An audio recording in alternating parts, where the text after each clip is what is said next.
বিদেশে বাংলাদেশিদের নামের কি একটা অবস্থা, মানে বেশি অংশই বলে থাকে বাংলাদেশি মানুষ খারাপ, বিদেশিরা বলে থাকে বাংলাদেশি তেমন একটা সুনাম নেই। তারপরও বাংলাদেশি শ্রমিকদের বা বাঙালিদের বা বাংলাদেশি মানুষদের কেন রাখে বিদেশে ভাই? কেন রাখে? এই প্রশ্নটা করলেই তো সব কিছু মানে বাইরে আসে, তাই না? কেন রাখে? তার একটাই কারণ,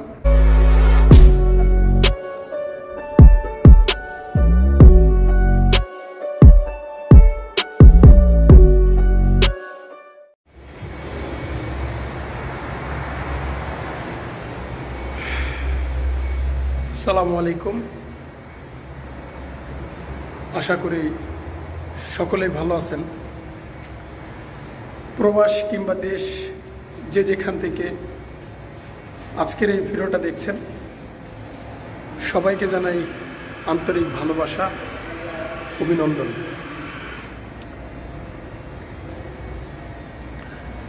তো আজকে আমি প্রবাসী বাংলাদেশিদের একটা গোমর ফাঁস করব, বা শ্রমিকদের রহস্যময় একটা গোমর, যেটা শুনলে আসলে যারা বর্তমানে দেশে আছেন বা আমার সোনার বাংলাদেশের ভাই বোনরা প্রত্যেকটা মানুষ খুশি হবেন বা আনন্দ পাবেন। যেই খবরটা আমার মনে হয় যে যারা এতদিন ধরে খবর দেখছেন বা ইউটিউবের যে কন্টেন্ট ক্রিয়েটর যারা ভিডিও আপলোড করছেন, তাদের মুখে বা তাদের ভিডিও মানে এই কথা বলছে, আপনারা হয়তো কখনোই শোনেননি, ঠিক আছে? কখনোই শোনেননি। তো ভিডিওটি ধৈর্য সহকারে দেখবেন, আশা করি সব বুঝতে পারবেন। এবং বরাবরের মতো আমার কেডেঞ্জার টু ইউটিউব চ্যানেলটি সবাই একটু কষ্ট করে সাবস্ক্রাইব করবেন। আমি যেইখানে কাজ করি, এইখানে আপনার প্রায় 7-8 দেশের লোকের সাথে আমি কাজ করি। যেমন ফার্স্টে বলি বাংলাদেশ, নেপাল, ভারত, শ্রীলঙ্কা, নাইজেরিয়া, উগান্ডা, তারপর কেনিয়া, তারপর হচ্ছে আপনার চায়না, ইথিওপিয়া, মিশর, তো আরও অনেক আছে। এইসব নাম আসলে বলতে চাচ্ছি না, ভিডিওটা অনেক বড় হয়ে যাবে। তো এই যে এতগুলো লোকের ভিতরে সবার মুখে মুখে জানি যে বিদেশে বাংলাদেশিদের বেশি একটা সুনাম নাই, বেশি অংশেই মানে খারাপ।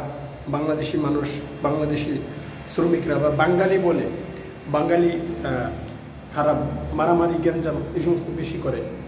কিন্তু আজকে যে খবরটা আমার অভিজ্ঞতা থেকে, আমি আমার বিদেশের অভিজ্ঞতা থেকে আমি বলছি, বাংলাদেশি শ্রমিক ছাড়া এই মিডল ইস্ট বলেন, মিডল ইস্টে যত কাজকর্ম হওয়ার জন্য বাংলাদেশি শ্রমিক আনে এবং বিভিন্ন দেশ থেকে যে লোকগুলো আনে, আমি অন্যান্য দেশের কথা বলবো না, কারণ মিডল ইস্টের মধ্যে অনেক দেশ আছে, আরব কান্ট্রি, বাহরান, ওমান, সৌদি, কাতার, দুবাই, মালয়েশিয়া, ঠিক আছে, কুয়েত। তো এই সব দেশে যারা রয়েছেন, মানে এই সব দেশে বলতে বিশ্বের যে কোনো প্রান্তে এই যে মিডল ইস্টের মতো যে কাজগুলো হয়ে থাকে, যেমন এই যে নির্মাণ কাজগুলো, নির্মাণাধীন, ইলেকট্রিশিয়ান, প্লাম্বার, মানে যত বিল্ডিংয়ের যত কাজ আছে, যত প্রকারের কাজ আছে, যেখানে বাহির থেকে যে দেশগুলোতে শ্রমিক নিয়ে থাকে, বাংলাদেশ, নেপাল, ভারত, যে দেশ থেকে, বাংলাদেশিদের দেখতে পারে না, বাংলাদেশিদের ভালো লাগে না, কিন্তু বাংলাদেশি শ্রমিক ছাড়া চলবে না, বাংলাদেশি মানুষ ছাড়া চলবে না। আমি নিজের অভিজ্ঞতা থেকে বলছি, ঠিক আছে? বাংলাদেশি শ্রমিক যেখানে কাজ না করবে সেখানে কাজ হবে না, ঠিক আছে? হ্যাঁ, এটা হতে পারে দু একটা কোম্পানিতে আপনার বাংলাদেশি লোক নাই, তাহলে কি চলতে পারে না? চলে। কিন্তু যেখানে বাংলাদেশিরা, সেখানে বাংলাদেশিদের কাজ না হলে চলবে না। বাংলাদেশিদের মতো এত পরিশ্রম, এত মেধাবী কাজকর্ম কোনো দেশের লোক দেখাতে পারে না ভাই, ঠিক আছে? এই যে আমি যেখানে কাজ করি, এখানে আপনার যদি মানে 10টা দেশের লোক থাকে, সেখানে আপনার প্রায় 100%-এর ভিতরে 90% হচ্ছে বাংলাদেশি মিস্ত্রি।